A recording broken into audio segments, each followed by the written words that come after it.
Olá pessoal, sou a doutora Cristiane Fumo, eu sou pediatra e hoje eu vou falar com vocês um pouquinho a respeito da consulta pré-natal pediátrica, que ainda é um assunto pouco conhecido entre as gestantes. Então essa consulta ela é feita com o pediatra, uma avaliação familiar e o momento ideal para a gente realizar é no terceiro trimestre de gestação.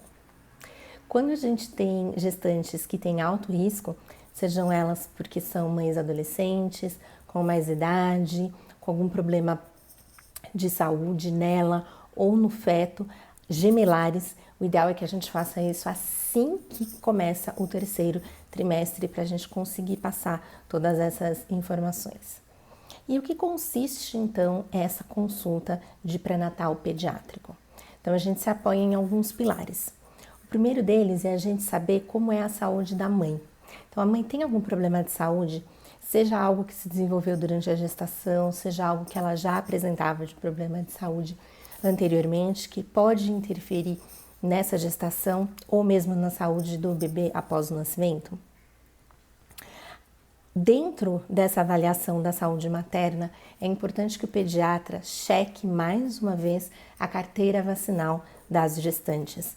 Então, a gente tem algumas vacinas que são recomendadas durante o período da gestação, como, por exemplo, a vacina de tétano e a vacina contra coqueluche, que algumas vezes acaba passando entre os cuidados aí e a mãe acaba não recebendo. Essas vacinas durante o período gestacional, elas são extremamente importantes, não só para a mãe estar preparada, mas também porque quando a mãe recebe a vacina, os anticorpos acabam passando para o bebê.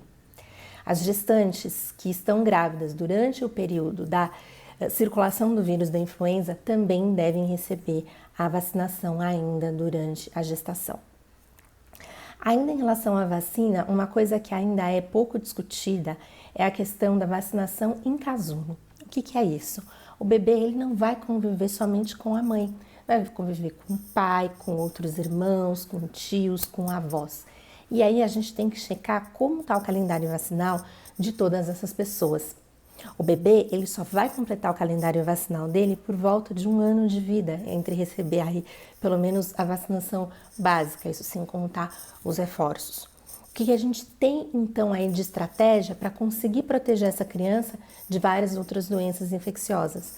Vacinar todas as pessoas que acabam convivendo com ele. Então essa também é uma orientação que a gente já pode passar na consulta pré-natal. Depois, o segundo pilar que a gente vai ter será a saúde do feto. Então tem alguma coisa nesse pré-natal que mostra que esse bebê não está se desenvolvendo bem ou que tem a possibilidade de ter algum problema de saúde?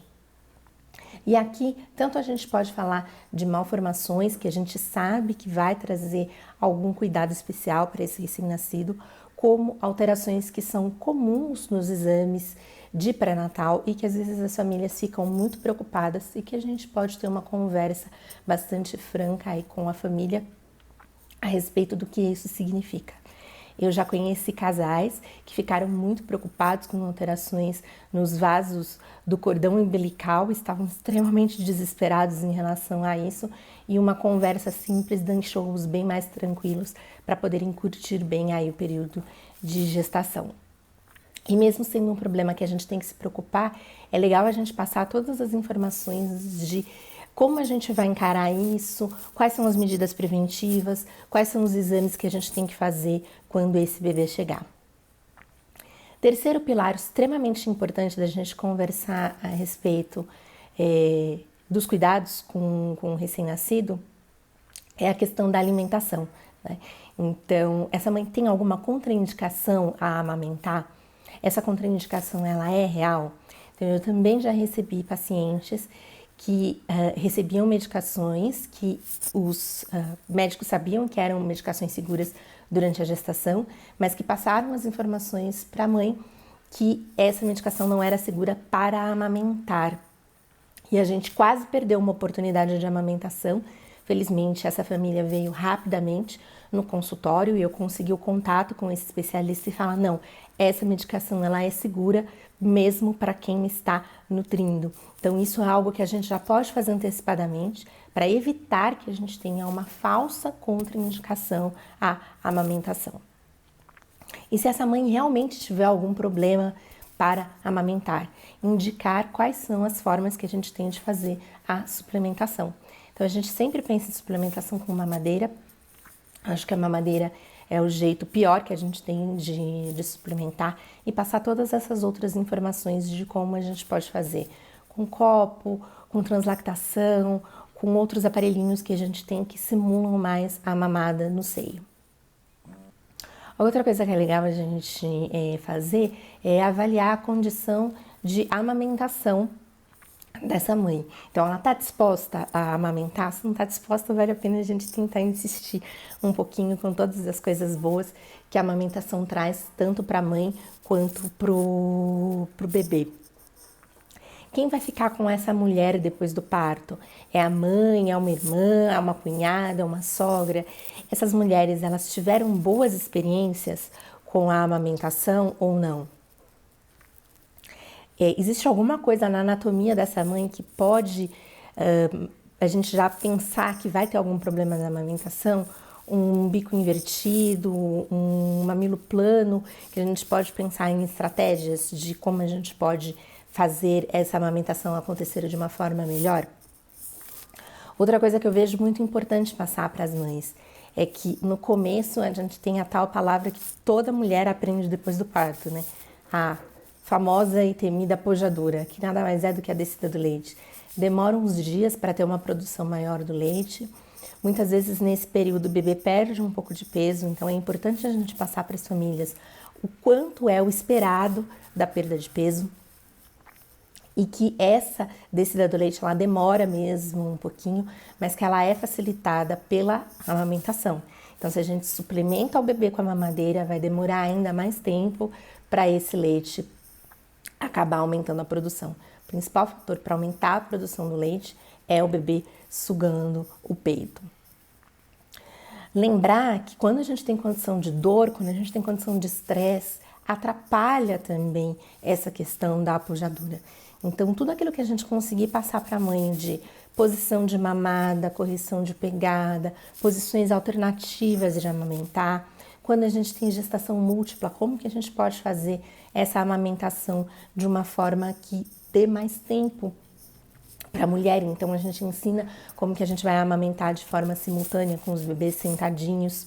Isso tudo ajuda bastante na amamentação, ajuda essa gestante a ficar mais tranquila, ajuda essa pojadura a acontecer de forma mais fácil. Outra questão importante é, o bebê está perdendo peso, preciso realmente suplementar.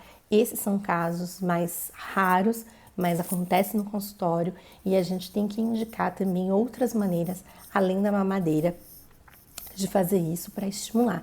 Então, um jeito que eu gosto bastante de fazer é a translactação. Ou seja, a criança está perdendo peso, a mãe ainda não teve a pojadura, eu realmente preciso suplementar essa criança, eu coloco isso em uma seringa, em uma pipeta, em alguma coisa que já vem própria, a gente já pode comprar esses kits prontos. O bebê recebe esse suplemento, mas para fazer isso ele mama no seio. Ou seja, o movimento é o mesmo, não tem confusão de bico e mais do que isso, como o bebê está sugando o seio, é mandado informação para o cérebro dessa mãe para aumentar toda a produção do leite.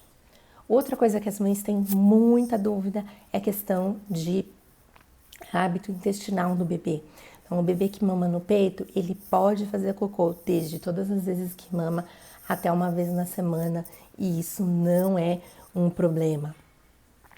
Cuidados com a pele, cuidados com o coto umbilical também são cuidados que a gente já pode passar na consulta pré-natal pediátrica. O terceiro grande pilar é sono. A gente vai explicar para os pais como é um sono normal. Então, a criança ela não dorme igual o adulto. Primeiro, o sono ele é picado. Segundo, o adulto ele começa pelo sono mais leve, aprofunda, chega no sono REM, que é o sono de sonhar. E quando a gente chega nesse sono, a gente tem uma paralisia da musculatura para a gente não sair por aí atuando os nossos sonhos. Os bebês, eles têm o sono iniciando pelo sono de sonhar, que é o sono REM, e eles ainda não têm essa paralisia da musculatura. Então, é muito comum o bebê se movimentar bastante, vocalizar, gritar, fazer gestos, e os pais muitas vezes confundem isso com: o meu bebê não gosta de dormir, o meu bebê não está pronto para dormir, o meu bebê não gosta do berço. E acaba fazendo uma série de intervenções que aí sim acaba atrapalhando bastante o sono desse recém-nascido. Ainda dentro de sono e tendo ainda uma intersecção com o nosso quarto pilar, que é de segurança, é importante que a gente passe para essa família como manter um ambiente seguro de sono.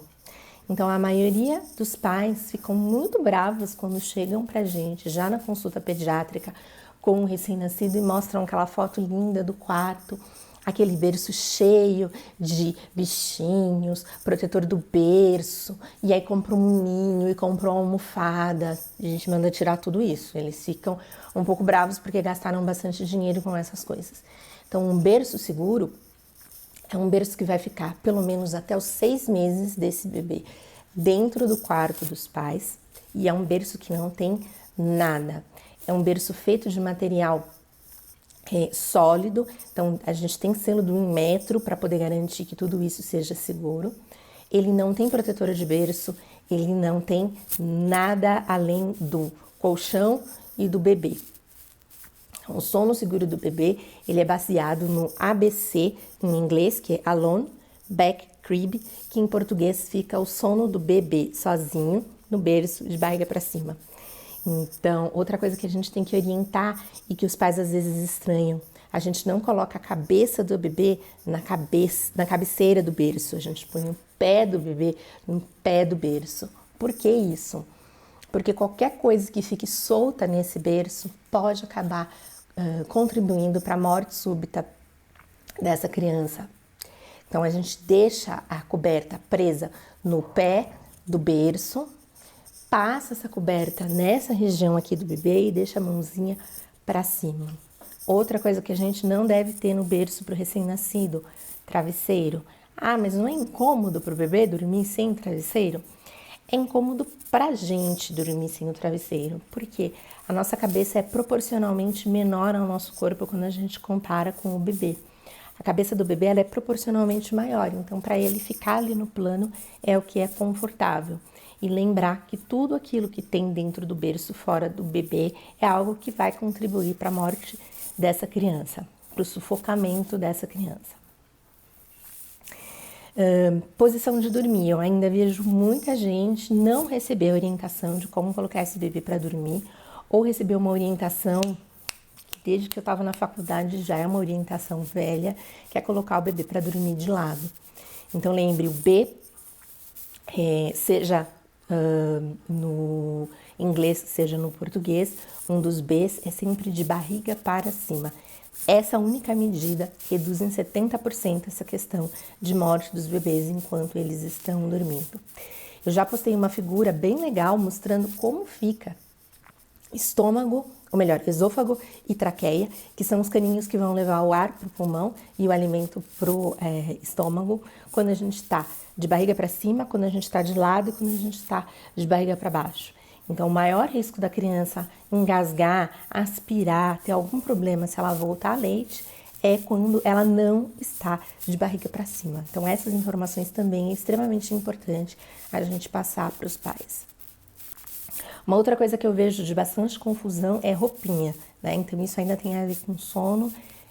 Eu sempre falo isso, pode estar 35 graus em São Paulo, os bebês estão vestidos como eu tô hoje ou pior, né? Então você começa a ver aquele bebê que tá dentro de uma manta, aí você tira a manta, tem um casaco, tem um macacão de plush, você tira o macacão de plush, tem outra coisinha por baixo, o bebê tá completamente morrendo de sono e os pais reclamando que ele tá trocando o dia pela noite. Então essa adequação de roupa, o que eu sempre falo para os pais, uma boa régua é como você está se vestindo. Então, se você está com uma roupa mais pesada, ok, você colocar uma roupa mais pesada no bebê.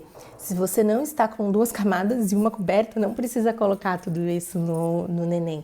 Se você está de short, camiseta, definitivamente você não precisa colocar mais de uma camada de roupinha no bebê. Outro pilar que a gente tem, questão de segurança. Então, a gente já falou um pouquinho da segurança do sono, a gente tem a segurança também de como transportar esse bebê já desde a maternidade, né? Então a cadeirinha é uma coisa importante, como que a gente fixa essa cadeirinha. Não faz muito tempo uma colega me perguntou, mas é para colocar realmente a cadeirinha fixada na parte de trás do banco da frente? Que coisa mais estranha. É assim mesmo. Então esse aqui é o banco da frente, né, do carro. A gente vai fixar a cadeirinha aqui e o bebê vai de costas e sempre tem que ir alguém no banco de trás junto com esse bebê. Então todas essas informações já são informações importantes da família ter desde o momento em que vai sair da maternidade, e muitas vezes o pré-natal ginecológico não tem como passar todas essas informações. Finalmente, a gente chega na parte de quais são as dúvidas que a família ainda tem em relação ao cuidado com esse bebê. Tem irmãos, como é que a gente vai lidar com a chegada desse novo membro da família? Algumas alternativas que a gente tem para diminuir um pouquinho o ciúme, a orientação que a gente tem de não esquecer que existe as outras pessoas da família e que a gente precisa dar atenção para eles também.